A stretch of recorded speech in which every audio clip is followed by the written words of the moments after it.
Historias de Jack. Empezamos.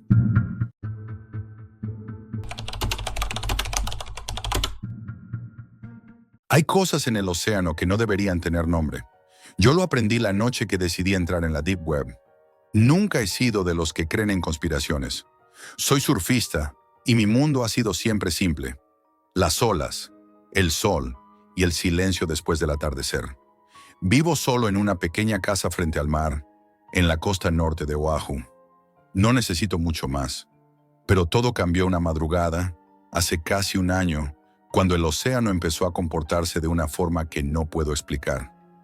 Lo primero que noté fue el cambio de las corrientes. El agua comenzó a fluir hacia direcciones contrarias.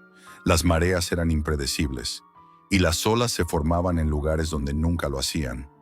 Los pescadores locales decían que algo grande se movía en el fondo, algo que estaba alterando la presión del agua. Algunos hablaban de un tiburón tigre de tamaño monstruoso, otros de una mantarraya que se había desviado de las corrientes profundas.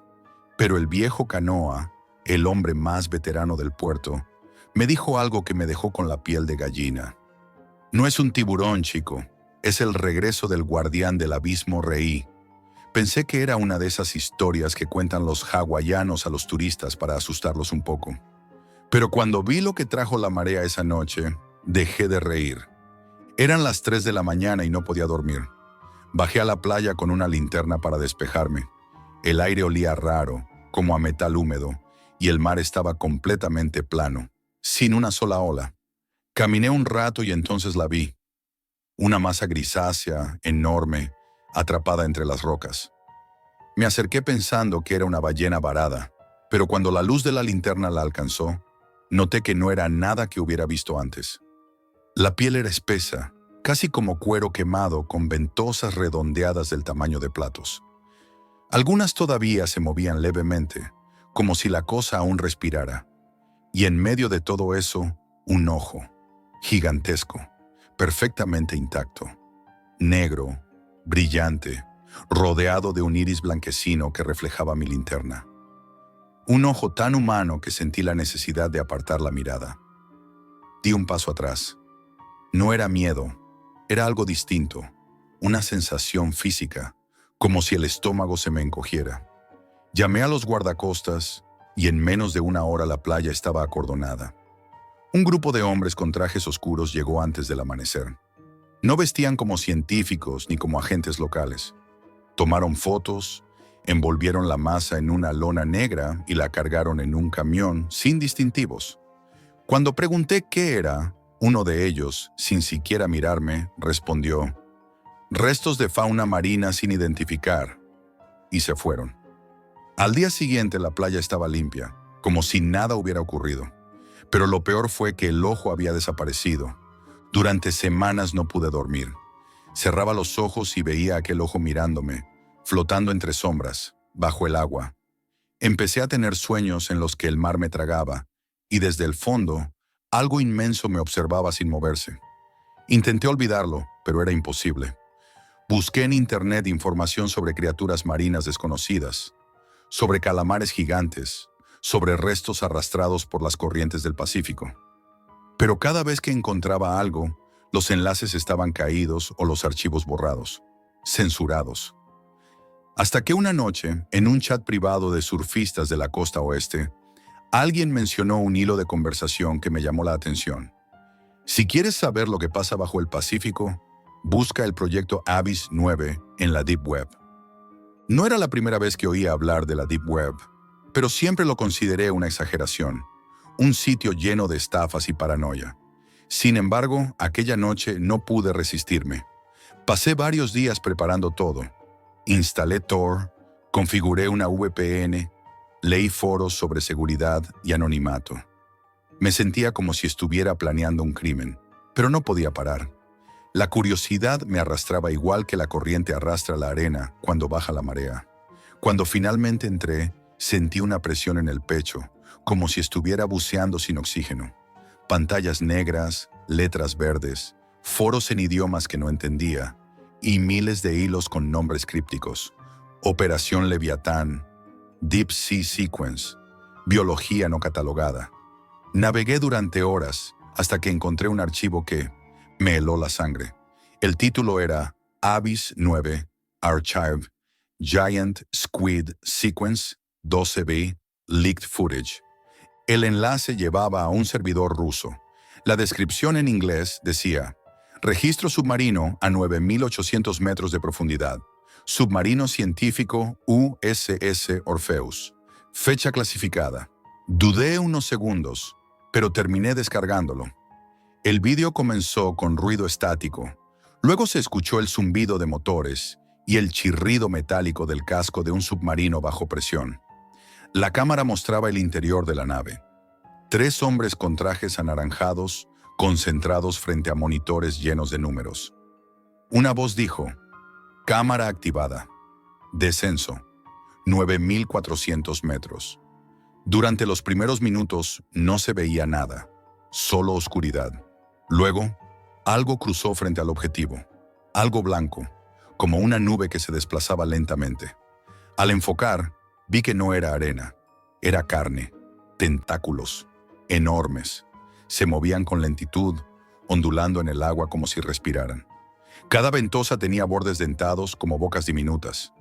Uno de los científicos susurró: no es Architeuthis dux. Esto no está en ningún registro. Y entonces el calamar giró.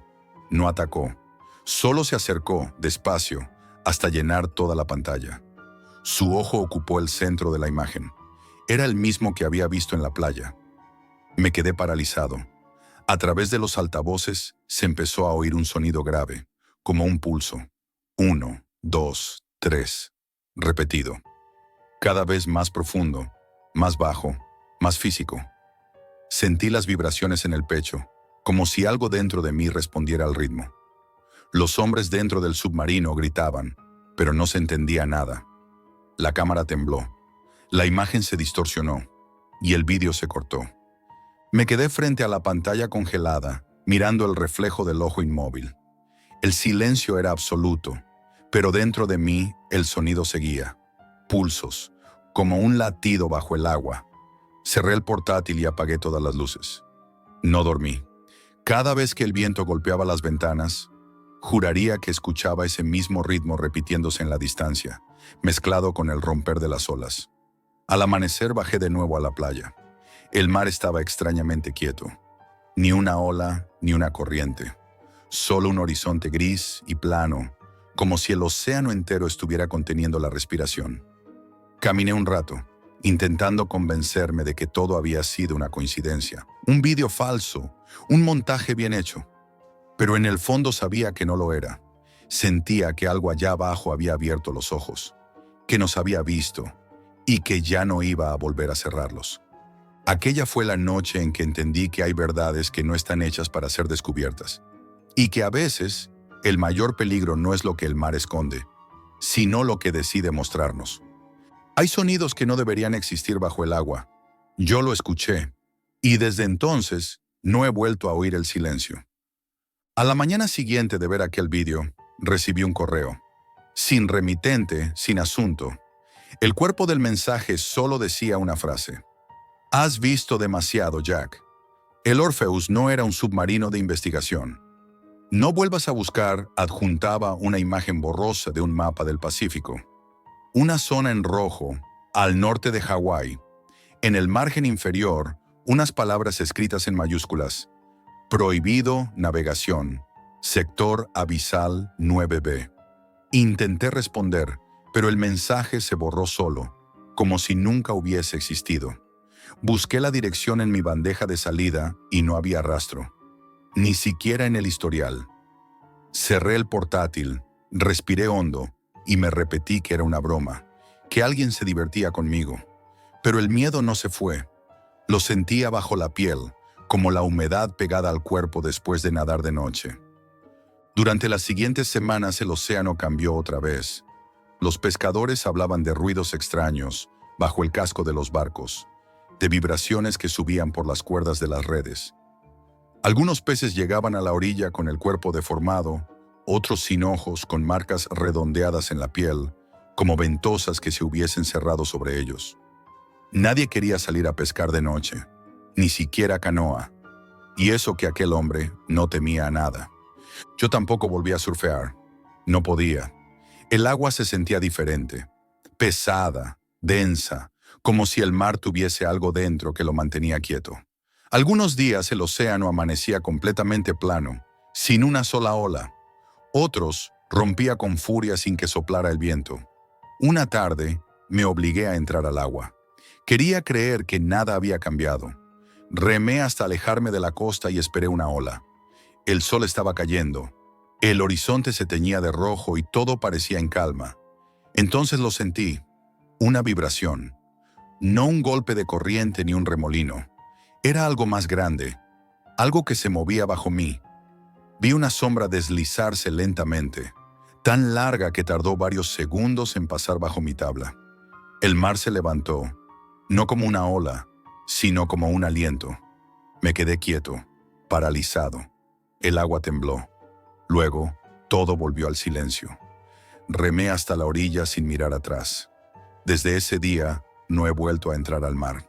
Pasaron los meses. Intenté seguir con mi vida, pero no podía.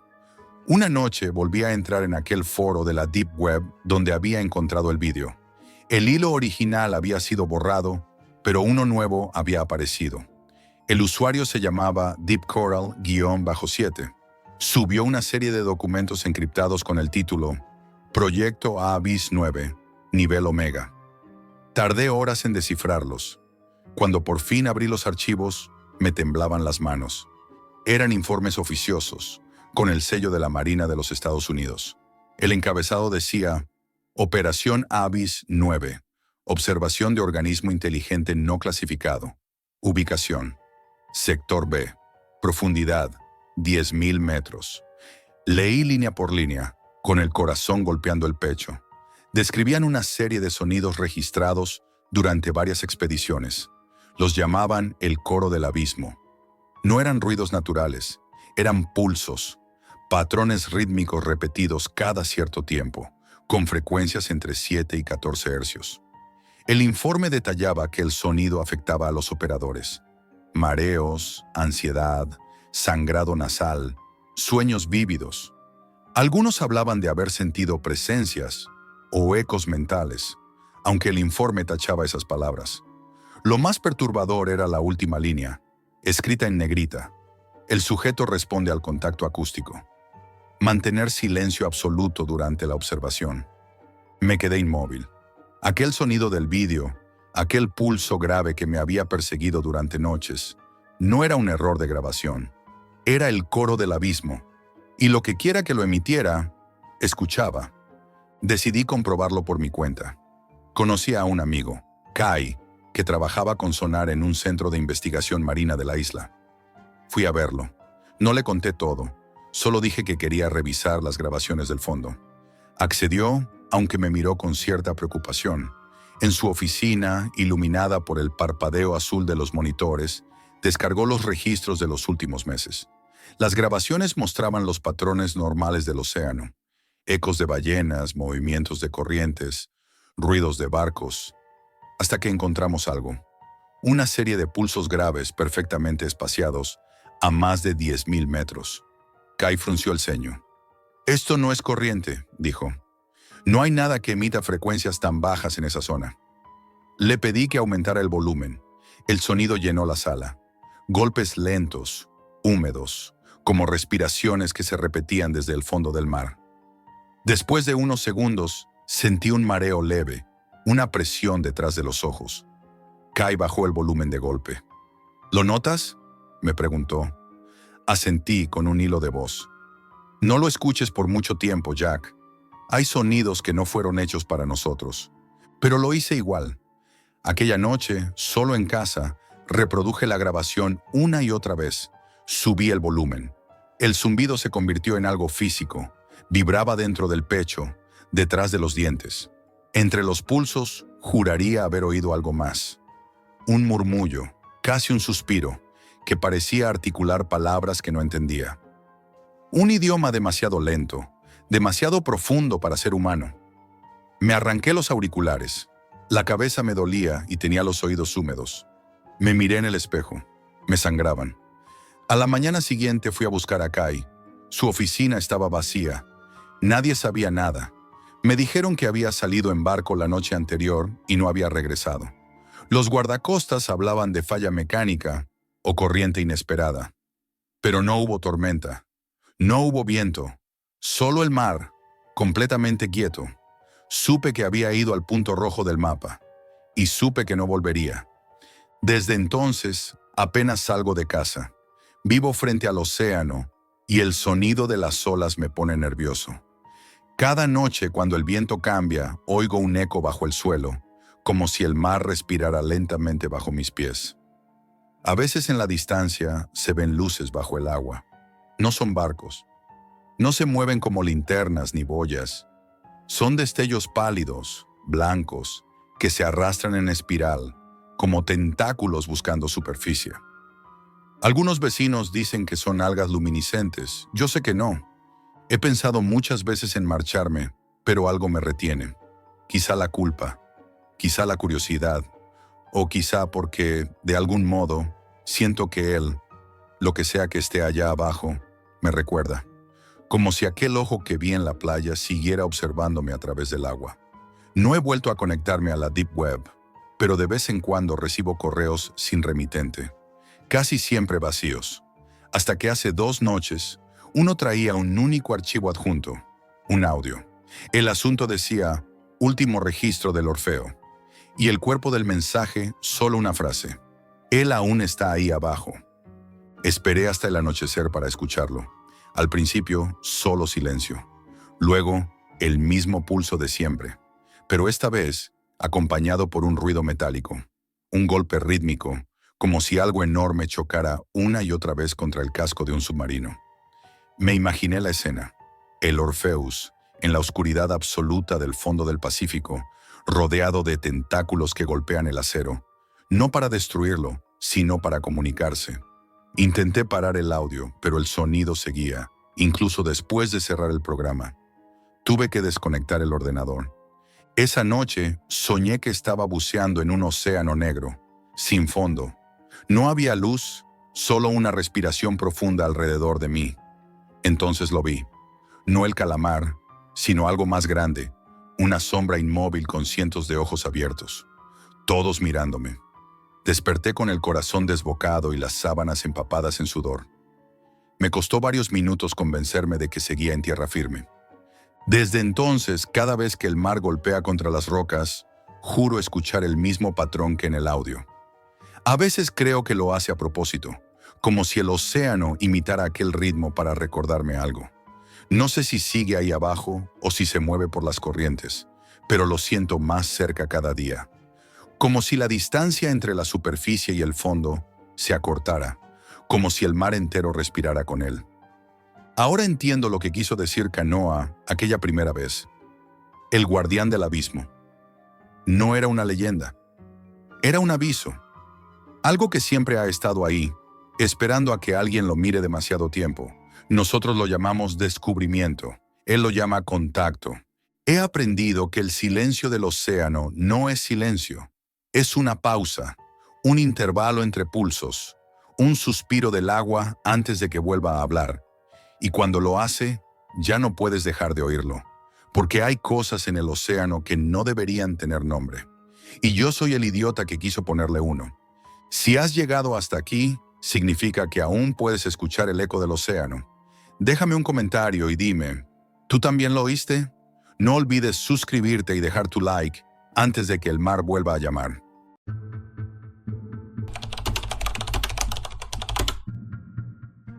No sé cómo empezar esto sin sentir que estoy reviviendo cada segundo de aquella pesadilla.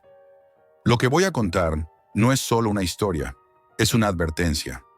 Una que aprendí de la forma más dura, cuando la curiosidad y la arrogancia se convirtieron en mis peores enemigos. Tenía 29 años y, aunque mi vida estaba llena de arte, música alternativa y libros que hablaban en códigos que solo yo entendía, me sentía atrapado. Como si cada día fuera una copia del anterior y mi mente suplicara por un cambio, por algo que lo transformara todo. Buscaba un despertar, una puerta a otra realidad, algo que me mostrara lo que pocas personas se atrevían a ver, y pensé que los hongos alucinógenos podrían ser esa llave. Pero no quería un viaje normal, no me conformaba con lo predecible. Quería algo auténtico, algo que me marcara de forma irreversible. Y fue entonces cuando la Dark Web apareció frente a mí como un abismo iluminado por la luz tenue de la curiosidad. Las advertencias estaban por todas partes. No entres. No sabes lo que podrías encontrar. Lo que buscas puede destruirte. Pero yo estaba demasiado sediento de algo diferente como para escucharlas. Dediqué días enteros a investigar, navegando entre foros encriptados, conversaciones oscuras y mercados que parecían construidos para perderse en ellos. Y fue allí donde encontré a Eclipse. Nadie sabía quién era, nadie lo había visto. Y sin embargo, su reputación era casi mítica. Miles aseguraban que sus hongos llevaban a experiencias que nadie más podía ofrecer, puras, intensas, peligrosamente reales. El proceso de conseguirlos fue una mezcla de emoción y paranoia. Cada correo encriptado, cada confirmación de pago, cada alerta de seguridad que saltaba en mi computadora, parecía formar parte de un ritual secreto que me preparaba para lo que estaba a punto de suceder. Cuando finalmente llegó el paquete, fue como recibir un presagio, una bolsa discreta, pequeña, anodina, pero que contenía algo que cambiaría mi vida para siempre. Abrí la bolsa y los hongos parecían perfectos, tan vibrantes y llenos de textura, que durante un instante sentí que los estaba mirando desde un mundo paralelo. Preparé mi apartamento como un santuario. Moví los muebles para crear espacio, apilé cojines, encendí velas, ajusté la luz para que no fuera ni demasiado brillante ni demasiado tenue, y elegí una lista de música que creía que me guiaría a través del viaje. Cada detalle estaba pensado para que nada me interrumpiera, para que mi mente pudiera abrirse sin trabas, sin límites. Durante horas revisé cada elemento, sintiendo cómo una mezcla de ansiedad y anticipación me recorría de pies a cabeza. El reloj parecía avanzar con lentitud tortuosa, como si cada minuto alargara la espera hasta el infinito. Cuando finalmente tomé la dosis, un calor extraño recorrió mi cuerpo y sentí una especie de zumbido, leve al principio, luego más intenso, como si mi propia sangre hubiera empezado a vibrar con un ritmo que no me pertenecía. Al recostarme en los cojines, la música comenzó a cambiar. Ya no era un simple acompañamiento, sino un hilo que parecía tirar de mis pensamientos hacia lugares que no había explorado antes. Los colores de la habitación empezaron a intensificarse, las sombras a moverse, y sentí una conexión profunda con cada objeto, como si mi conciencia se extendiera más allá de la piel y los límites del espacio físico. Al principio fue maravilloso. Las paredes parecían respirar, los patrones se multiplicaban y giraban en formas imposibles, y cada nota de la música se sentía como una caricia directa a la mente. Sentí que mi conciencia tocaba algo eterno, algo que existía más allá de la vida y la muerte, una corriente de conocimiento que me abrazaba y me hacía sentir más vivo que nunca. Por un momento creí haber alcanzado el punto que había estado buscando toda mi vida. Un lugar donde la creatividad y la percepción se fusionaban en un estado de claridad absoluta. Pero entonces algo cambió. Una ligera distorsión apareció primero en los bordes de mi visión. Un patrón que antes era armónico comenzó a fragmentarse, y las figuras que se formaban en las paredes parecían observarme en lugar de bailar. Un escalofrío recorrió mi columna y mi respiración se volvió irregular. Intenté calmarme, repetir mentalmente que todo estaba bajo control, pero la sensación de vigilancia creció, como si algo invisible estuviera moviéndose detrás de mi mente, empujando mis pensamientos hacia un lugar que no quería visitar. Mi teléfono vibró de repente, solo, sin haber recibido ninguna notificación. La pantalla mostró un mensaje de un número desconocido. Sabemos lo que hiciste. Sabemos quién eres. Mi corazón se disparó y una mezcla de incredulidad y pánico me golpeó con fuerza. Intenté levantarme, pero mis piernas no respondieron. Cada sombra parecía moverse, acercarse, como si la habitación se estuviera deformando alrededor de mí.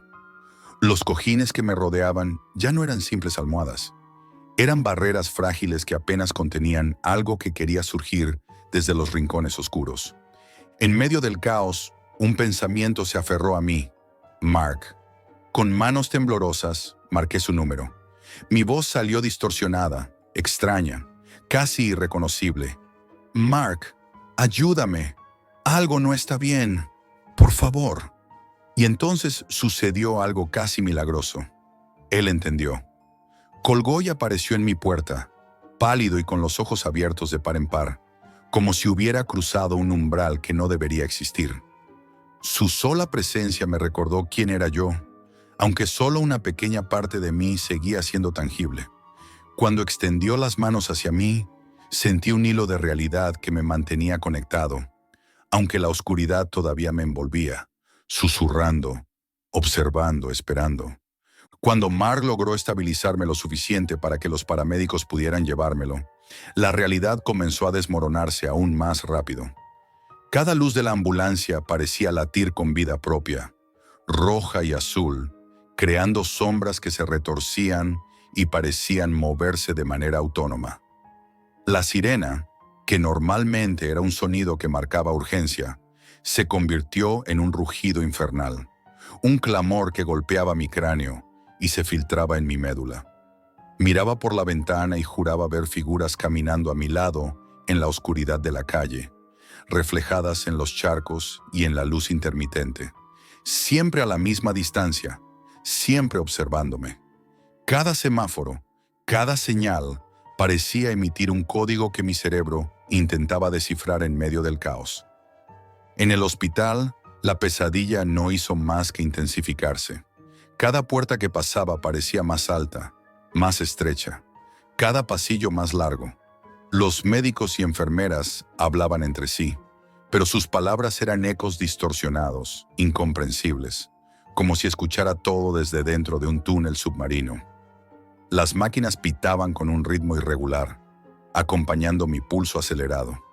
Sentía que mis propios latidos retumbaban en mis oídos, como tambores que anunciaban un peligro que solo yo podía percibir. Los análisis confirmaron lo que temía.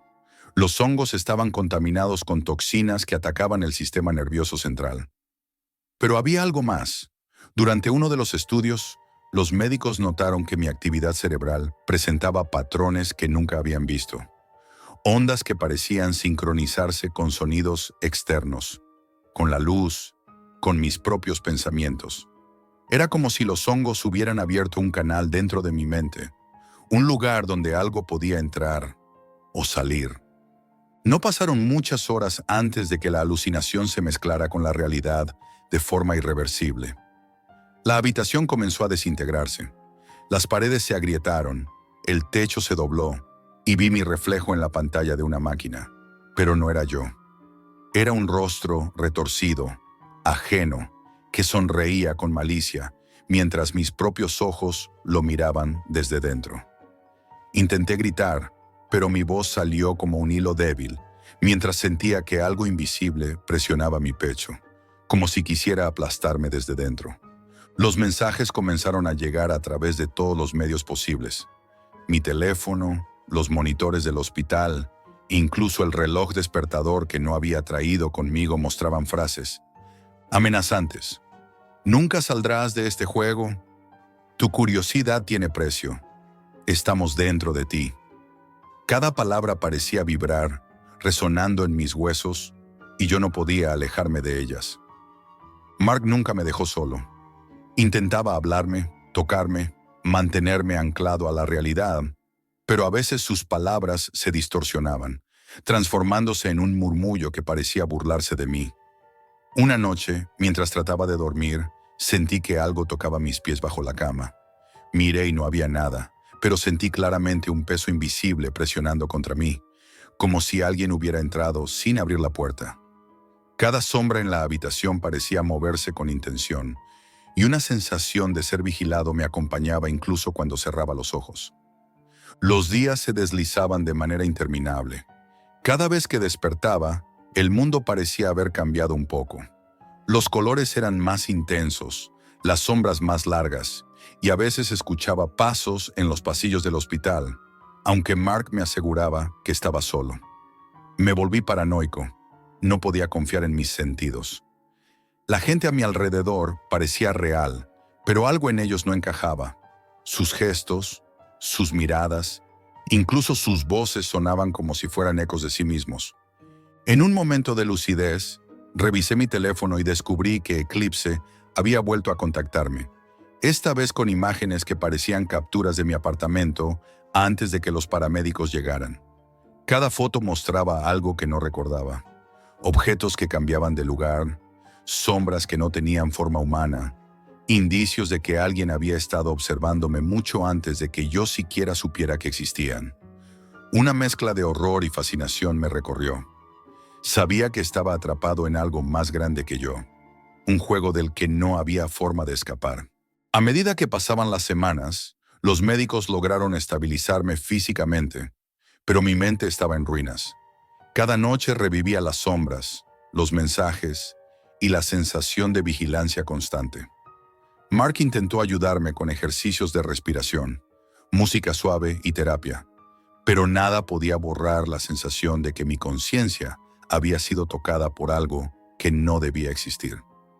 Finalmente comprendí que la única manera de sobrevivir era aceptar que esto había ocurrido y advertir a otros. Escribo esto desde mi apartamento, que ahora parece un refugio precario. Los hongos me dejaron secuelas físicas, pero el terror que despertaron en mi mente aún persiste. Cada noche escucho ecos, cada sombra parece moverse con intención, y a veces, solo a veces, creo sentir que algo me observa desde los rincones más oscuros, recordándome que abrí una puerta que jamás debí tocar. Sé que Eclipse sigue siendo un fantasma, inalcanzable, escondido en un abismo digital que nadie puede controlar. No sé si alguna vez será atrapado, ni si las personas a quienes podría engañar alguna vez recibirán advertencias. Solo sé una cosa con certeza.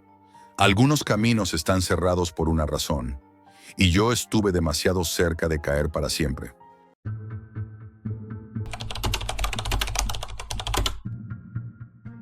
Hay cosas que jamás deberían abrirse, y una de ellas me estaba mirando desde dentro de aquella caja. Tengo 32 años y llevo semanas sin dormir. Vivo solo en un pequeño piso en Madrid y, desde hace tiempo, mis noches se han convertido en un desfile de ruidos, reflejos imposibles y sombras que se mueven donde no deberían. No sé si estoy perdiendo la cabeza o si algo de verdad salió de aquella caja. Lo único que tengo claro es que todo empezó con una simple búsqueda en la Deep Web. Nunca he sido un hacker ni un loco obsesionado con teorías paranormales. Simplemente soy un tipo curioso. Me gusta explorar lo prohibido, lo oculto, lo que se supone que no deberías ver. La mayoría de las veces no pasa nada. Foros cerrados, archivos antiguos, vídeos perturbadores, basura, digital. Pero aquella noche encontré algo distinto. Era un hilo en un foro oculto, escrito por un usuario llamado The Green Man. El título ya me provocó. Escalofríos, cajas paranormales reales. No es un juego. Dentro había varias fotografías, borrosas, de cajas viejas, con símbolos tallados a mano y sellos de cera roja. Algunas tenían marcas, extrañas, casi como si hubiesen sido quemadas. El texto que acompañaba las imágenes era breve, pero tenía algo hipnótico. Cada caja encierra un fragmento de otra realidad. Si la abres, asumes las consecuencias. No sé, admiten devoluciones. Pensé que sería una especie de broma o arte conceptual, pero había una que me llamó la atención. A diferencia de las demás, era más simple, sin adornos, con un pequeño espejo incrustado en la tapa. Debajo, una descripción. La caja del espejo. Refleja lo que eres, no lo que crees ser. Le escribí. No sé por qué. Quizá por aburrimiento o porque en ese momento estaba dispuesto a cualquier cosa con tal de sentir algo diferente. Me respondió a los pocos minutos, como si estuviera esperando. Su mensaje era inquietante. No estás comprando una caja, estás aceptando un huésped. Me reí al leerlo. Pensé que solo era un vendedor intentando darle misterio. Me pidió 350 euros en Bitcoin y aunque no me gusta gastar dinero en tonterías, algo dentro de mí quería ver qué pasaba. Pagué. Antes de despedirse, me dejó un último mensaje. Cuando llegue, no la abras de noche. No dejes que te vea primero. No le di importancia. 3 días después llamaron al timbre. Era el repartidor, un tipo delgado, con ojeras marcadas. Me entregó el paquete sin pedirme firma. Al cogerlo, noté algo raro. Estaba frío, demasiado frío para haber estado en tránsito. Tenía un olor extraño, una mezcla de metal oxidado, madera húmeda y algo más. Algo que me recordaba a carne vieja. El papel marrón que lo envolvía estaba manchado y tenía un símbolo dibujado a mano, un círculo con una línea atravesándolo como un ojo cerrado. Lo dejé sobre la mesa. Me quedé mirándolo un buen rato, indeciso. La habitación estaba en silencio, solo se escuchaba el tic-tac del reloj, pero juraría que el sonido iba más lento, como si el aire se espesara. Abrí el paquete con cuidado. Dentro había una caja de madera oscura, tallada a mano, con una cerradura pequeña. No había llave. En la tapa unas letras grabadas decían: «Mira dentro y verás». Me recorrió un escalofrío. Intenté reírme de mí mismo, pero justo al hacerlo, algo golpeó desde dentro. Fueron 3 golpes, claros, sordos, como si alguien estuviera encerrado. Retrocedí de golpe, la observé unos segundos y volvió el silencio. Acerqué el oído. Nada, pero cuando di un paso atrás, lo escuché. Un susurro, muy suave, casi imperceptible. No podría repetirlo. ¿Qué dijo? Pero estoy seguro de que pronunció mi nombre. Jack. Me quedé inmóvil. Sentí la piel de los brazos erizarse. Apagué el ordenador y me fui a dormir. O al menos lo intenté. Pero a las 2:47 de la madrugada me levanté. Encendí la lámpara del escritorio. Me senté frente a la caja y la observé durante varios minutos. No se movía, no sonaba. Parecía una caja normal. No aguanté más. Cogí un destornillador y forcé la cerradura. La madera crujió y un olor a podrido. Y humedad invadió el cuarto. Dentro solo había un pequeño espejo cuadrado, envuelto en una tela negra. Lo saqué. Era pesado y al tocarlo sentí una especie de electricidad recorrerme los dedos. Lo limpié con la manga del jersey y me miré. Al principio todo parecía normal, pero al mover la cabeza noté un ligero retraso. Mi reflejo tardaba una fracción de segundo en imitarme. Lo probé otra vez. Moví la mano y volvió a pasar. No era un fallo de la luz, era el reflejo. Y entonces sonrió. Una sonrisa extraña, torcida, que yo no estaba haciendo. El espejo vibró y las luces empezaron a parpadear. El aire se llenó de un zumbido grave, profundo, casi como si viniera de dentro de la madera. El reflejo abrió la boca. No se escuchó sonido al principio, pero luego, como si la voz surgiera de detrás del cristal, escuché una palabra: «Devuélveme». El espejo cayó al suelo y se rompió. El ruido fue tan fuerte que me dolieron los oídos. Las luces se apagaron y durante unos segundos todo quedó en silencio absoluto. Luego, sin previo aviso, todas las pantallas de la casa se encendieron solas. El monitor del PC, el televisor, el móvil. En todas aparecía mi rostro, pero no era un reflejo. Era un vídeo. Yo abriendo la caja una y otra vez, repitiendo en bucle: «Mira dentro y verás». Intenté apagar todo, pero los botones no respondían. El sonido empezó a distorsionarse y entre él, ruido, escuché otra voz, más baja, más lenta, repitiendo mi nombre una y otra vez. «Jack. Jack». Desconecté el router, tiré del cable de la tele, pero las pantallas seguían encendidas. Y justo cuando me acerqué al monitor, mi imagen parpadeó. Ya no era yo quien estaba en la grabación, era otra versión de mí. Mis ojos eran distintos, negros, sin brillo, y sonreía. Apreté los puños, salí del salón y me encerré en el dormitorio. Pasé el resto de la noche despierto, con la puerta atrancada y el corazón desbocado. Al amanecer, todo estaba en silencio. Las pantallas, apagadas, el espejo roto en el suelo. Pensé que había terminado, pero al levantar la vista, vi algo imposible. En el cristal del microondas mi reflejo no se movía. Conmigo, estaba quieto mirándome fijamente, y luego, muy despacio, levantó la mano, como si me saludara. Fue entonces cuando supe que no se trataba de una broma, ni de un montaje. Aquella caja no estaba vacía. Algo había entrado.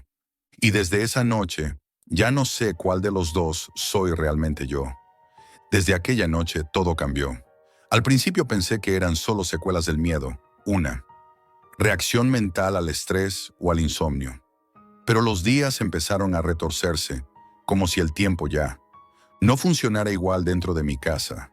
Los relojes se detenían a las 3:16 de la madrugada. Siempre a la misma hora. A veces las agujas temblaban y retrocedían unos segundos antes de seguir su curso. Era como si algo intentara rebobinar el tiempo justo antes de que ocurriera algo. Dormir se volvió imposible. Cerraba los ojos y escuchaba pasos. No el crujido típico de la madera, sino un sonido húmedo, como si alguien caminara descalzo sobre el suelo mojado. Y cuando abría los ojos, todo seguía igual. Pero había algo distinto. El aire se volvía más denso, como si el oxígeno estuviera pudriéndose. Una mañana me desperté con arañazos profundos en los antebrazos. No parecían cortes hechos, con uñas humanas.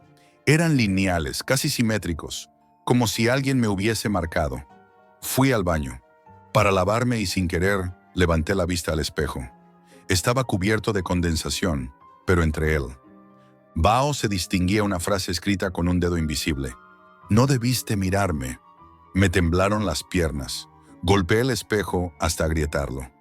Los fragmentos cayeron al lavabo. Algunos se me clavaron en las manos. Pero lo más aterrador no fue eso, sino que mi reflejo siguió, mirándome desde los pedazos rotos. Empecé a tapar todos los espejos de la casa. Pegué cartones, sábanas, incluso cinta adhesiva sobre. Las pantallas apagadas. Me deshice de los objetos brillantes. Pero no sirvió de nada. Mi reflejo empezó a aparecer en otras superficies, en el brillo de una taza, en el reflejo de una ventana, incluso en la hoja del cuchillo con el que cortaba pan. Siempre el mismo rostro, el mío, pero, observando, intenté ignorarlo. Me repetía que era mi imaginación, que todo tenía una explicación racional. Pero, una noche, mientras trabajaba en el ordenador, la cámara del portátil se encendió sola, sin aviso, sin luz. Y de pronto, en la pantalla, aparecí yo. Pero no estaba en esa habitación. Detrás de mí veían paredes negras, sin ventanas, y una luz parpadeante. Me quedé congelado. La versión de mí, que estaba al otro lado, empezó a sonreír. Luego levantó la mano y me señaló. No escuché su voz, pero entendí lo que decía con los labios. Cámbiate. Apagué el portátil de golpe y desenchufé todo. Estuve a punto de tirarlo por la ventana. Pero miedo no vino del ordenador, sino del reflejo que apareció en la pantalla apagada justo después. No era una imagen estática, era él, moviéndose despacio, acercándose. Decidí salir de casa. Hacía días que no veía a nadie, que no escuchaba otro sonido que no fuera él, mío. En la calle todo parecía normal, pero me sentía observado. En cada escaparate, en cada cristal, veía una sombra moverse cuando yo no lo hacía. Me seguía, sin cuerpo, sin forma definida, solo un destello oscuro detrás del reflejo. Volví corriendo, cerré todas las persianas, apagué las luces. Durante unos minutos sentí paz, hasta que el teléfono empezó a sonar. Número oculto. Contesté sin pensar. Nadie hablaba, solo escuchaba. respiración. Luego una voz idéntica a la mía susurró: «No debiste romperlo, Jack». Colgué y el móvil se apagó solo. La pantalla se quedó en negro y por un instante vi mi rostro, reflejado. Pero el reflejo no me imitaba. Me observaba con una expresión de odio. Y detrás de él, en esa oscuridad sin fin, alguien se movía. A partir de ahí todo fue peor. Las cosas comenzaron a cambiar de sitio. La caja volvía a aparecer. Sobre la mesa, aunque la hubiese tirado, los objetos se desplazaban unos centímetros. Los relojes marcaban horas que no existían. Un día el despertador digital mostraba 0000, pero el segundero seguía avanzando, y cada vez que parpadeaba, escuchaba esa voz, la mía, susurrando desde alguna parte del piso. La paranoia me estaba destrozando. Dejé de comer, de hablar con nadie. Intenté escribir a The Green Man de nuevo, pero su perfil había desaparecido por completo. Ni rastro en ningún foro, ni en la cadena de transacciones del pago. Como si jamás hubiera existido. Pero esa misma noche, cuando revisé el correo, tenía un mensaje nuevo, sin remitente. Solo decía: «Ya lo tienes, ahora te toca cuidarlo». El mensaje venía con un archivo adjunto. Era una foto. En ella, yo dormido en mi cama. Pero la imagen estaba tomada desde dentro del espejo del dormitorio. El miedo se volvió físico.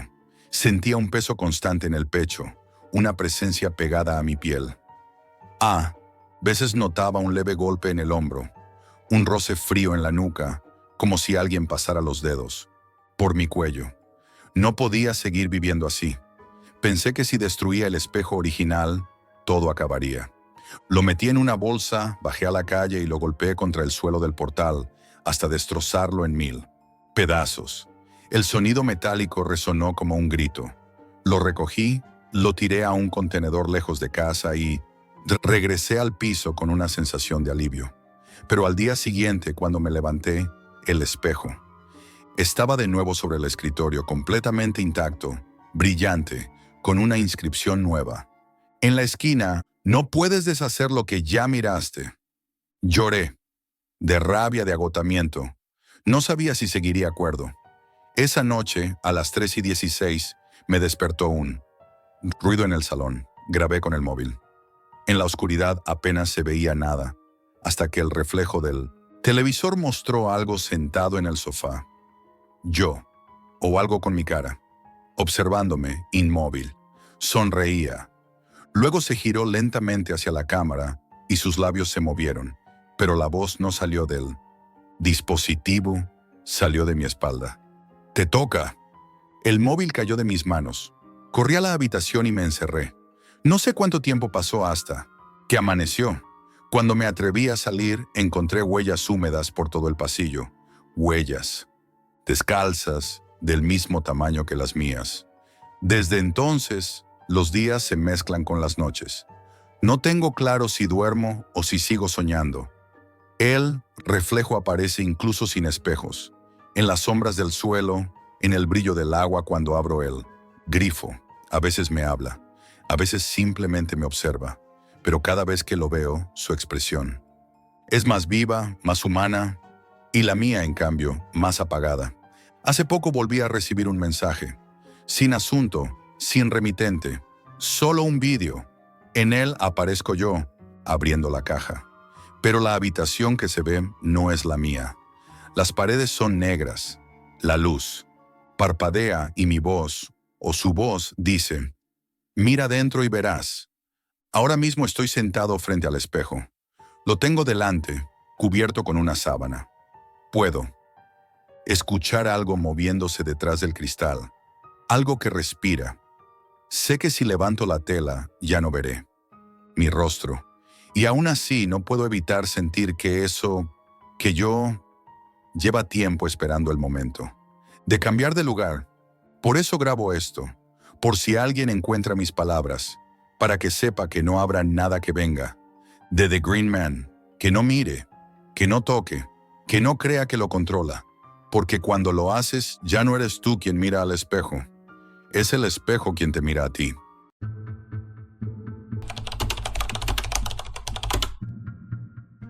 A veces pienso que la Deep Web no es un lugar, sino un espejo donde ves lo peor de ti mismo. Trabajo de noche y mi oficina no tiene ventanas. Solo un ordenador, varias pantallas parpadeando y una sensación constante de que alguien me observa, aunque sé que estoy solo. Mis encargos vienen de la Deep Web: traducciones, análisis de datos, tareas que nadie más quiere hacer, nada ilegal, nada grotesco, o eso creía al principio. Todo comenzó hace unas semanas, cuando recibí un mensaje cifrado que simplemente decía: necesitamos que traduzcas esto. No hables de ello. Pago adelantado. Instrucciones adjuntas. Lo descargué y encontré un documento largo, con lenguaje técnico y frases cortas, crípticas. Al principio pensé que sería aburrido. Reportes de empresas, contratos antiguos, cifras sin sentido. Pero a medida que iba leyendo, empecé a notar errores que parecían deliberados, como si alguien hubiera escondido algo entre líneas. Esa primera noche me senté frente al ordenador y me sumergí en el documento. El silencio de mi habitación era absoluto, roto solo por el tecleo y el zumbido del ventilador. Cada línea que corregía me exigía concentración absoluta. Las palabras parecían jugar conmigo. A veces cambiaban de significado según el contexto, y yo tenía que adivinar la intención detrás de cada frase. Terminé el encargo a las 5 de la mañana, con los ojos ardiendo y un nudo en el estómago. Algo estaba mal, muy mal, y no podía ignorarlo. A la segunda noche los mensajes comenzaron a llegar casi inmediatamente después de entregar el trabajo. No eran amenazas ni órdenes directas, solo frases cortas y frías que me erizaban la piel. Bien hecho, pero presta atención a los detalles, o no todos pueden seguir instrucciones tan exactas. No entendía quién me escribía, ni cómo sabía que había entregado el trabajo, pero había una certeza silenciosa en sus palabras que me obligaba a mirar más de cerca cada línea de texto. Con cada documento que traducía, me di cuenta de que no eran simples tareas. Cada palabra que cambiaba podía tener implicaciones reales en empresas pequeñas, en movimientos financieros, en correos internos. Estaba manipulando la realidad sin moverme de mi habitación, y esa idea me aterraba. Por primera vez, sentí que mis decisiones tenían un peso que no podía calcular, y que cualquier error podría desencadenar consecuencias que ni siquiera podía imaginar. Empecé a notar cambios en mí mismo. Dormía poco, comía mal, bebía café en exceso, y mis manos temblaban mientras escribía. Por las noches, cada vez que cerraba los ojos, veía nombres, rostros, cifras. Escuchaba voces reproducidas mentalmente que parecían venir de los documentos que había traducido. No podía escapar de ellos. Estaban en mi cabeza y a veces parecía que hablaban conmigo, criticando cada error mínimo que cometía o anticipando cada movimiento que haría. Una noche llegó un encargo diferente. No eran documentos normales. Eran instrucciones precisas para manipular sistemas internos de varias compañías, con datos reales de empleados y contraseñas.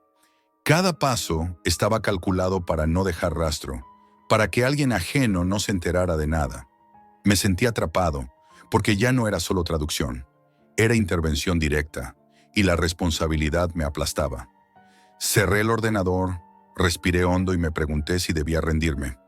Pero cuando volví a abrirlo, el archivo seguía ahí, como si me estuviera esperando. Y lo hice. No podía parar. Era como un juego peligroso del que ya no podía salir. Durante esos días empecé a sentirme observado, aunque no había cámaras ni nadie en mi habitación.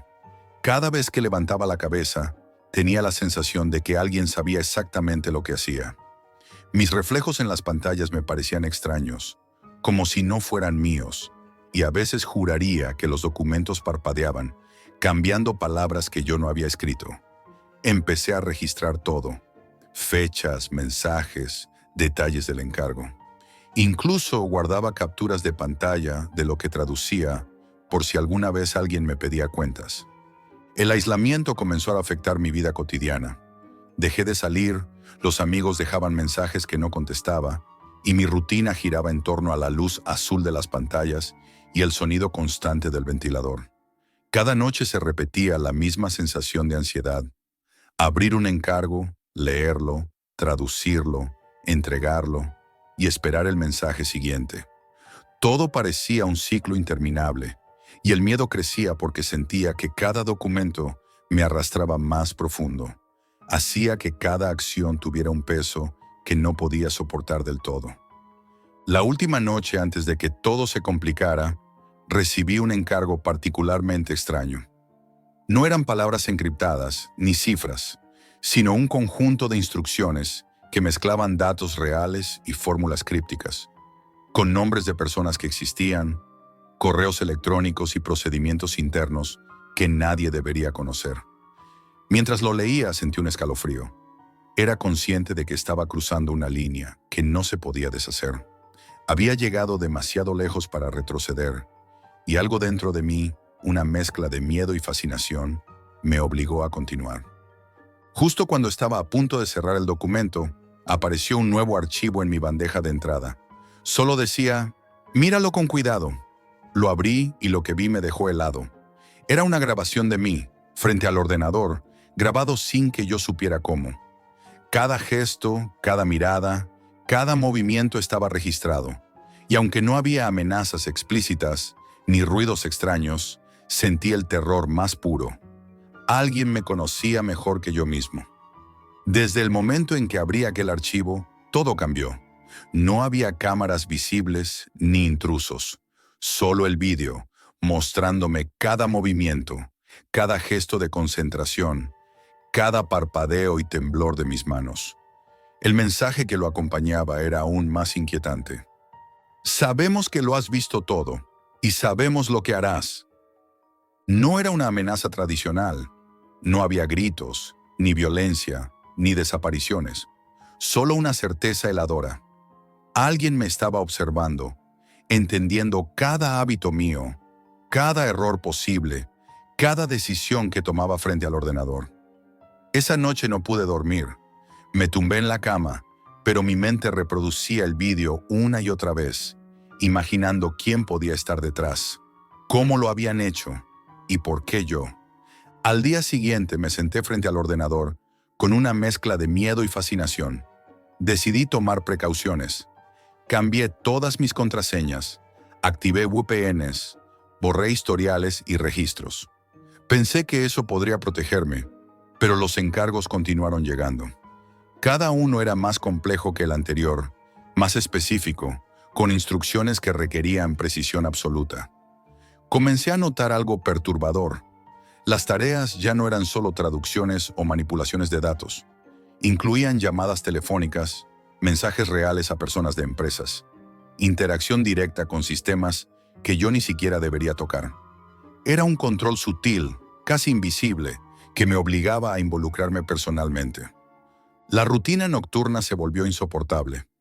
Cada noche abría un nuevo archivo, revisaba las instrucciones, ejecutaba cada paso con cuidado extremo y esperaba el siguiente mensaje, mientras el reloj avanzaba hacia las horas más silenciosas y opresivas de la madrugada. A veces, cuando cometía un pequeño error, el mensaje de respuesta llegaba casi de inmediato. Cuidado con los errores, hay consecuencias. No era una amenaza explícita, pero bastaba para que mi corazón se acelerara y mis manos temblaran. Ya no trabajaba solo por dinero, trabajaba por miedo, y el miedo se volvió un compañero constante, silencioso y omnipresente. Durante una de esas noches, recibí un encargo particularmente inquietante. Se trataba de recopilar información de varias empresas pequeñas, comparar datos y enviarlos en un formato específico. Hasta ahí parecía rutinario, pero a medida que trabajaba, empecé a notar patrones en los datos que no deberían existir, movimientos financieros que no cuadraban, nombres de empleados con antecedentes legales que nadie debería conocer, correos internos que parecían privados. Todo estaba ahí, accesible gracias a instrucciones que yo estaba siguiendo al pie de la letra. Me sentí atrapado, como si fuera parte de un engranaje que no podía detener. El aislamiento comenzó a afectarme más de lo que había imaginado. Dejé de salir, ignoré mensajes de amigos y familiares, y mi mundo se redujo a mi habitación, al resplandor de las pantallas y al zumbido constante del ventilador. Incluso la comida y la higiene se convirtieron en preocupaciones secundarias. Mi mente estaba ocupada solo en un objetivo: no cometer errores, no fallar, no desencadenar algo que no podía prever. Una noche, mientras entregaba un encargo, tuve un fallo mínimo en una cifra. Apenas cambiaba un dígito, pero me dio la sensación inmediata de que alguien lo notaría, y no me equivoqué. Al instante recibí un mensaje: revisa tu trabajo, cada detalle cuenta. El terror psicológico ya era absoluto.